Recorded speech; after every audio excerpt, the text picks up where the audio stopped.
इधर बैठो, एक स्टेप पीछे बैठो।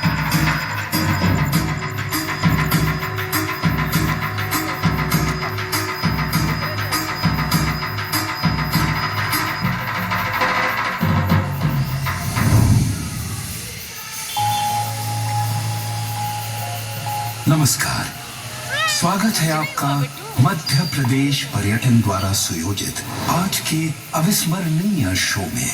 आपसे विनती है कि अपने मोबाइल्स को ऑफ कर दे ताकि इस शो का आप पूरा आनंद ले सके। आज पचमढ़ी के इतिहास, रहस्यों, वनस्पति, जीव जंतुओं और समृद्ध विरासत की कहानी सुनेंगे आप। प्रकाश, ध्वनि और चित्रों के समागम से इस कहानी के सूत्रधार हैं सतपुड़ा, वो विशाल पर्वत श्रृंखला जिसके बीचों बीच बसी है सतपुड़ा की रानी पचमढ़ी। तो शुरू करते हैं पचमढ़ी की कहानी, सतपुड़ा की जुबानी। बैठो चुपचाप। मैं हूँ सतपुड़ा। 160 करोड़ सालों से मैं अडिग खड़ा हूं, समय के बदलते चेहरे का एक खामोश गवाह। ऋतु, भूगोल, सभ्यता, संस्कृति सब कुछ बदला है मेरी ही आंखों के सामने, और आज इसी बदलाव की कहानी मैं आपको सुनाऊंगा। 7 पहाड़ों का समागम हूं मैं, सतपुड़ा, मध्य भारत की सबसे ऊंची पर्वत श्रृंखला। मैं भारत का सबसे पहला पर्वत हूं जो समुद्र की रहस्यमयी गहराई से पृथ्वी के अंतर्भाग की विशाल शक्तियों के कारण समुद्र तल से 4000 फीट ऊपर उठा हूं। प्रकृति के निरंतर बदलते हुए चेहरे की एक अविस्मरणीय मिसाल। पूर्वी गुजरात से लेकर महाराष्ट्र और मध्य प्रदेश का स्पर्श करते हुए छत्तीसगढ़ तक 900 किलोमीटर का है मेरा विस्तार। मेरी गोद में नर्मदा और ताप्ती नदियां अपनी ही धुन में गुनगुनाती हुई बहती हैं। हिमालय से भी प्राचीन हूं मैं। इन करोड़ों साल में हुए कुछ विशेष अतुलनीय घटनाओं और कहानियों को मैंने चुना है, जिनसे आज मैं आपका परिचय करवाऊंगा। मुझे इस बात पर गर्व है कि प्रख्यात लेखक पंडित भवानी प्रसाद मिश्र को मेरी सुंदरता ने इस तरह प्रभावित किया कि उन्होंने मुझे अपनी कविता का किरदार बनाया। लाख पंछी, 100 हिरनदल, चांद के कितने किरणदल, झूमते बन फूल फलियां, खिल रही अज्ञात कलियां, सतपुड़ा के घने जंगल, लताओं के बने जंगल, और पूर्व से पश्चिम तक इन घने जंगलों के विस्तार के लगभग मध्य में स्थित है मेरी रानी। वो रानी जिन पर भगवान शिव की है कृपा दृष्टि अपार, जो एक अंश है हमारे महाग्रंथ महाभारत की कहानी का, जिनकी प्रजा में है वो जनजातियां जिनका एक अटूट और निस्वार्थ बंधन है उनसे। वो रानी जिनका श्रृंगार जल, थल और वायु के समागम से होता है। सतपुड़ा की रानी, मेरी रानी पचमढ़ी। स्वर्ग सी खूबसूरत पचमढ़ी का संरक्षण सिर्फ मैं ही नहीं करता हूं, इस माटी पर स्वयं भगवान महादेव का आशीर्वाद है। इसीलिए यहाँ की अधिकांश आध्यात्मिक कहानियां उन्हीं से जुड़ी हैं। तो ठहरिए, एक क्षण के लिए मैं समय को यहां रोकता हूं और एक सवाल पूछता हूं, क्या पचमढ़ी हमेशा से ऐसी ही थी? अचंभित हो जाओगे जब जानोगे ये बात। ऐसी मान्यता है कि हजारों साल पहले यहाँ एक विशाल सरोवर था, जिस पर राज करता था एक भयंकर और विशालकाय सांप, जिसके विष ने इस जल को ऐसा बना दिया कि इसके स्पर्श से ही लोगों की जान चली जाती थी।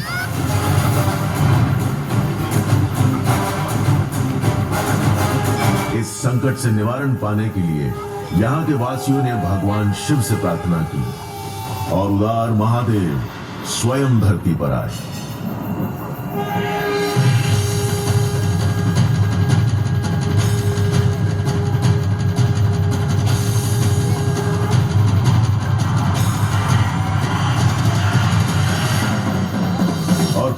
अपने रौद्र रूप में उन्होंने सांप पर अपने त्रिशूल से वार किया।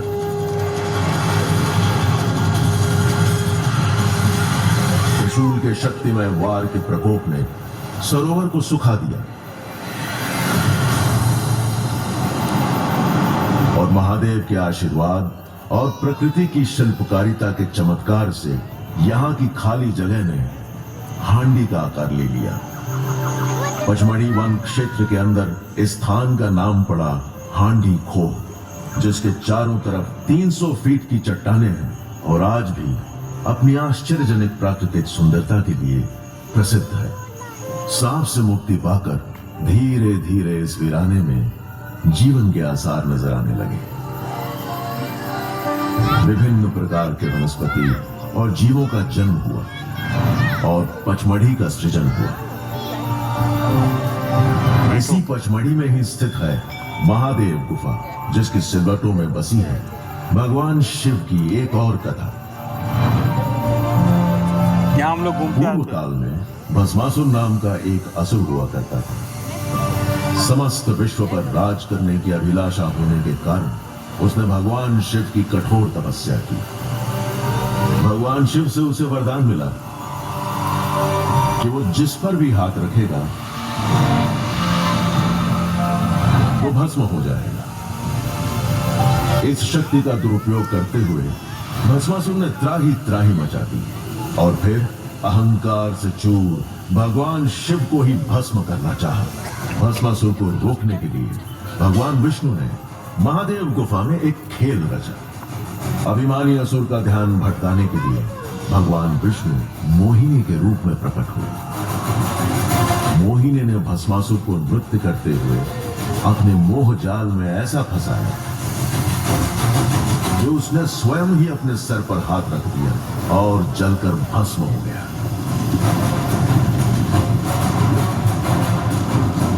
तब से लेकर आज तक महादेव की समक्षता का एहसास होता है इस गुफा में और यही भावना भक्तों को यहां खींच लाती है। अब एक और राज की बात बताता हूं। शिवजी का एक ऐसा आवास बसा है मेरी ही रानी की वादियों में, जो उनके मनपसंद धामों में से एक है, जटाशंकर। प्रकृति की एक अद्भुत संरचना है ये, जहां शीलाखंड के जादुई रूप दिखते हैं। पहाड़ों और चट्टानों के बीच बरगद के पेड़ों की झूलती शाखाएं देखकर लगता है कि शिवजी ने अपनी विशालकाय जटाएं फैला रखी हैं। इन्हीं कारणों से इस स्थान का नाम पड़ा जटाशंकर। यहाँ की गुफा में अनेक स्टैलेग्माइट्स हैं, जो प्राकृतिक रूप से निर्मित लिंगम के रूप में यहाँ आए अनगिनत भक्तों द्वारा पूजे जाते हैं। पचमढ़ी के अनमोल रत्नों में से एक और है पांडव केव्स, जिसका रिश्ता जुड़ा है 5 शूरवीर पांडवों से। पांडवों ने अपने वनवास के 13वें वर्ष में इस क्षेत्र के जंगलों में निवास किया। सुरक्षित निवास बनाने के लिए उन्होंने गुफाओं का निर्माण किया। इस प्रकार नाम पड़ा पचमढ़ी, यानी 5 गुफाएं।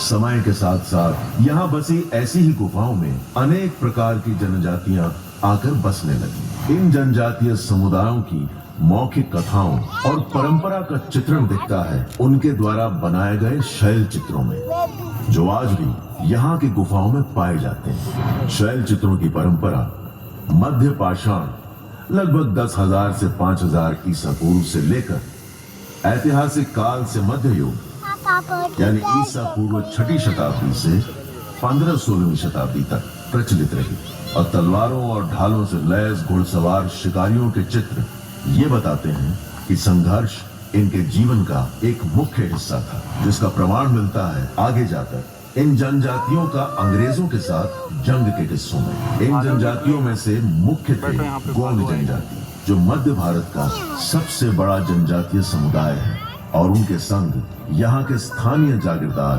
कोरकू और अल्पसंख्या में भरिया। रोचक बात यह है कि गोंड और गोंडवाना के बीच एक पुराना रिश्ता है। लाखों साल पहले भूवैज्ञानिक परिवर्तनों से गोंडवाना धरती का जन्म हुआ और मध्य प्रदेश को इस प्राचीन गोंडवाना धरती का महत्वपूर्ण हिस्सा माना गया है, जहां इन जनजातियों का वास था। गोंड से मिला नाम गोंडवाना। ये वो गोंड थे जिन्होंने मेरी पचमढ़ी पर 12वीं से 17वीं सदी तक शांतिपूर्वक शासन किया। फिर एक मोड़ आया जब अंग्रेजों ने कुटिलता के माध्यम से इस देश पर अपना शिकंजा कसना शुरू किया। कई सालों तक पचमढ़ी और उनकी जनजातियां सुरक्षित और सकुशल जीते थे, लेकिन 1857 में जाकर वो समय आया जब अंग्रेज पचमढ़ी तक आखिर पहुंच ही गए। 1857 की क्रांति के कई शूरवीरों में से एक थे तात्या तोपे, जिन्होंने कानपुर, ग्वालियर और झांसी में अंग्रेजों से डटकर मुकाबला किया। विद्रोह का अंत होने के बाद भी तात्या ने गुरिल्ला युद्ध नीति से अंग्रेजों पर हमला किया और जंगलों के राहों से गुजरते हुए वो पचमढ़ी पहुंचे और उनका पीछा करते हुए अंग्रेज। और फिर तात्या को एक ऐसे शूरवीर ने अपने आश्रय में ले लिया जो पचमढ़ी और अंग्रेजों के बीच इस धरती पर पैर जमाए खड़े थे। पचमढ़ी के सबसे पराक्रमी संरक्षक राजा भभूत सिंह, जिनके शौर्य की जय जयकार जंगलों में गूंजती थी, जिनका बस नाम लेते ही हर जनजाति का सीना चौड़ा हो जाता था और आंखों में एक तेज झलकता था।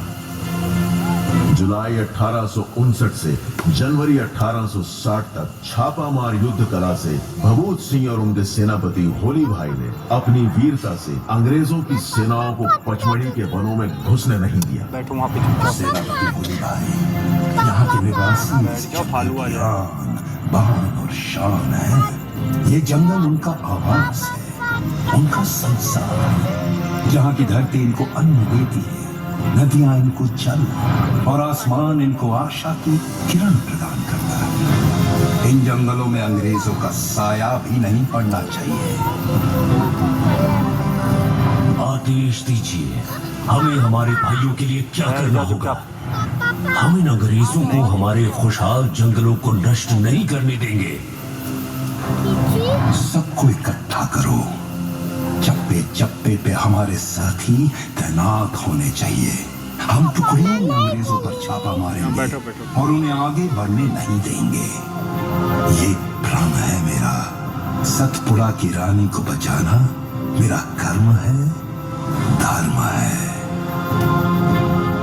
खुद से बेहतर जंगल को जानने वाले इन राजा और उनके सैनिकों तक उनकी इजाजत के बिना पहुंचना तो हवा के लिए भी मुमकिन नहीं था। तो फिर अंग्रेज कहां से पकड़ पाते उन्हें? मेरे आंचल में मटकुली, पचमढ़ी, बागड़ा, बोरी के घने जंगलों में घाटियों, गुफाओं के सहारे सतत संघर्ष चलता रहा और आखिर अंग्रेजी सेना को पीछे हटना पड़ा। अब अंग्रेज इस हार से तिलमिला उठे थे। किसी भी तरीके से भभूत सिंह को पकड़ना अब उनका एकमात्र मकसद बन गया था। राजा भभूत सिंह को हमें एक सबक सिखाना पड़ेगा। इन जंगलों पे हमारा कब्जा करना बहुत जरूरी है। बहुत कठिन है सर। राजा भभूत सिंह इस गहरे जंगल के विशाल क्षेत्र के चप्पे चप्पे से वाकिफ हैं और यहाँ के निवासियों के मन में राजा भभूत के लिए अद्भुत निष्ठा है। जान लेंगे पर हार नहीं मानेंगे। यानी इसका हल किसी और तरीके से निकालना होगा। अंग्रेजों ने कुटिलता का सहारा लिया और सहयोगी जागीरदारों पर दबाव डाला और उन्होंने राजा के ठिकाने का खुलासा किया और आखिरकार 1860 में राजा भभूत सिंह को बंदी बना लिया गया। आज भी भभूत सिंह की यादें जनजातियों के दिलों में जीवित हैं और जब जंगलों में तेज हवा चलती है तो ऐसा लगता है मानो साल और सागौन के वृक्ष सर झुकाकर राजा की बहादुरी का इस्तकबाल कर रहे हैं। जनजातियों से लड़ते वक्त पचमढ़ी के सौंदर्य का अंग्रेजों को एहसास तो हुआ था, लेकिन उस समय उनका ध्यान बटा रहा। 1862 में नागपुर से मटकुली होते हुए अंग्रेज कप्तान फोर्सिथ यहाँ आए। यहाँ की हरियाली, यहाँ की ठंडी हवा के झोंकों ने उनका दिल जीत लिया और उन्होंने यहाँ एक छावनी बना दी। पचमढ़ी के आबो हवा में एक ऐसा जादू है कि वो मध्य प्रदेश की ग्रीष्मकालीन राजधानी हुआ करती थी, इसलिए यहाँ बनाई गई आधिकारिक और निजी रहन सहन की संरचनाएं, जैसे सबसे पहले बाइसन लॉज, जो 1862 में कैप्टन फॉसिथ के निवास के रूप में बनाया गया था, और अब ये एक संग्रहालय है जहां पचमढ़ी के वनस्पति और जीव जंतुओं के विषय में खास जानकारी मिलती है। आज भी अंग्रेजों की बनाई गई निशानियां पचमढ़ी को एक अलग ही एहसास दिलाती हैं, जैसे Raj Bhavan, Glenn view, Champak bungalow और क्राइस्ट चर्च। इमारतों की संरचना सुंदर जरूर थी, लेकिन इनकी चमक और बढ़ गई जब देश स्वाधीन हुआ और अंग्रेज पचमढ़ी छोड़ चले गए और मेरी रानी ने चैन की सांस ली। और तब से आज तक मध्य प्रदेश के इस सर्वप्रिय हिल स्टेशन में आकर हर तरह के यात्री को एक ऐसा सुकून मिलता है जिसका शब्दों में वर्णन करना कठिन है।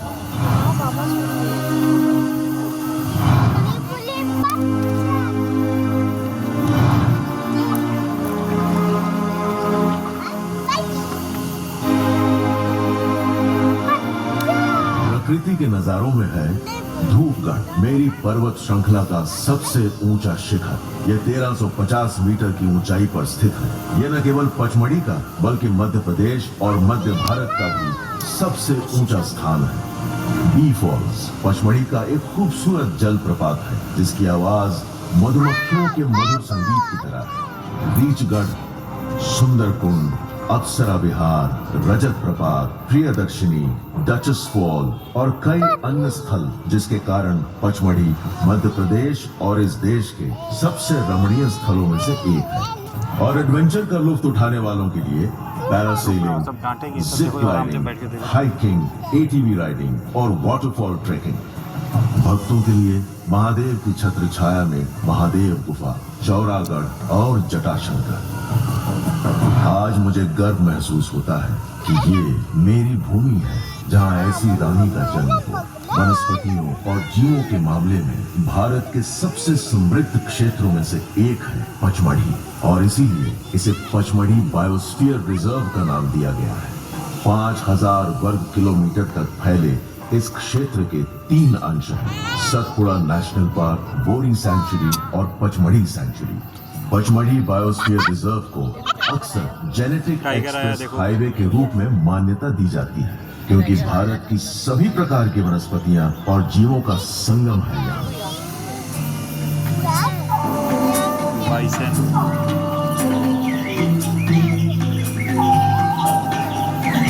भालू, यहाँ ऐसी वनस्पति और जीव जंतु मिलते हैं जो कहीं और नहीं पाए जाते। साल और सौगान वृक्षों के ऊपर से 6 मीटर की दूरी तक छलांग लगाती हुई इंडियन जायंट स्क्विल और मालाबार विस्टिंग थ्रश यानी मलाबारी कस्तूरा, जिसकी अजब मनुष्य की तरह सीटी पूरे वन में गूंजती है, मानो आपका मनोरंजन कर रही हो।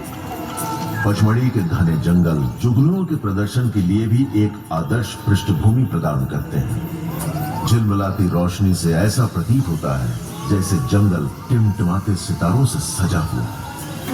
2009 में पचमढ़ी और इसके आसपास के जंगलों को यूनेस्को द्वारा बायोस्फीयर रिजर्व के रूप में नामित किया गया था। बैठो चलते हैं, खत्म हो जाता।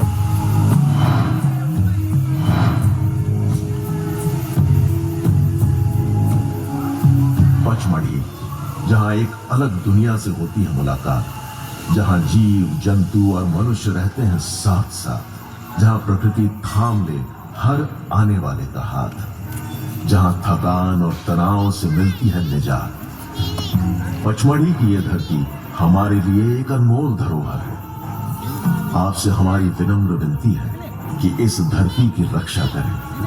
कृपया यहाँ की स्वच्छता बनाए रखें और वन्य जीवों को उनके प्राकृतिक आवास में परेशान न करें। आइए मिलकर इस प्रकृति की धरोहर को संजोएं और पचमढ़ी को आने वाली पीढ़ियों के लिए भी उतना ही सुंदर बनाए रखें। तो फिर चलिए और मेरे साथ राज के कई और द्वार खोलिए, संस्कृति और विरासत की और भी बारीकियों से वाकिफ होइए। ये मेरा वादा है कि यहाँ बिताए दिन आप जीवन भर नहीं भूल पाएंगे।